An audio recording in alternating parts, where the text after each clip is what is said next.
The statements we're about to show you are from the Holy Quran, and is said to be the official, unchanged, pure word of God, revealed over 1400 years ago. Claiming to be the word of God is a heavy statement, and without proof, or if a single contradiction is found within the book, the apparent word of God will be proven false. So without further ado, let's put the book to the test. In the 23rd chapter, titled The Believers, from the 12th to the 14th verses, God is said to give a detailed description of how the human being is formed. It begins by saying, "We then placed him as a sperm drop in a place of settlement, firmly fixed. Then we made the drop into a alaqa." We will translate this word very soon. "And then we changed the alaqa into a lump. Then we made out of that lump into bones. And then we clothed the bones with flesh. Then we caused him to grow and come into being and attain the definitive human form." In the 21st century, we can now safely say that this verse is clearly describing the process of human development in correct chronological order. However, what we should be paying attention to in particular is the second stage, referring to the development of the embryo. The specific word used to describe the embryo in this verse is the word alaqa. The word alaqa, when translated into English, can mean three separate things.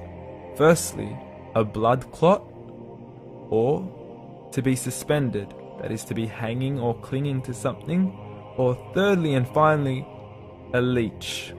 Now, all three definitions don't come anywhere near what we perceive to be the human embryo. So, why are these words used, and what significance do they share with the human embryo? Can the embryo be described as a blood clot? Well, what do you think? In the third week of embryonic development, a tubular heart joins with the blood vessels to form a primordial cardiovascular system, and by the end of the third week, the blood is circulating and the heart begins to beat on day 21. The first thing that comes to mind in regards to being suspended or hanging is the umbilical cord. But we can't use that example because we are simply referring to step 2, before the baby has even formed. But we now know today that the umbilical cord is formed from the connecting stalk. And the connecting stalk is formed as soon as the embryo is formed. The embryo's connecting stalk has even been described by John Allen and Beverly Kramer as an object to suspend the developing embryo in the extra-embryonic column. So an embryo is suspended and does have a strong resemblance with the blood clot. What on earth would an embryo have to do with a leech? Figure A shows the structure of an embryo at 25 days. Figure B shows a leech. Now please note once again that the embryo in this stage is no greater than the size of a kernel of wheat. This is an X-ray of the embryo at 22 days. This is the internal structure of a leech. It's mind-blowing stuff, but you still haven't seen anything yet. This is the head of the embryo at 22 days. The detail you are seeing right now is absolutely impossible to be seen with the human eye and can only be seen with a microscope. This is the back end of a leech.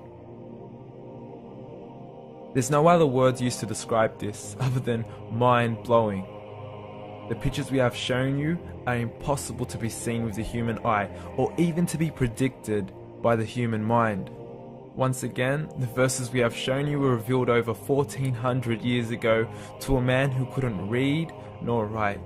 Are these the words of God? Descriptions of the human embryo in the Quran cannot be based on scientific knowledge in the 7th century.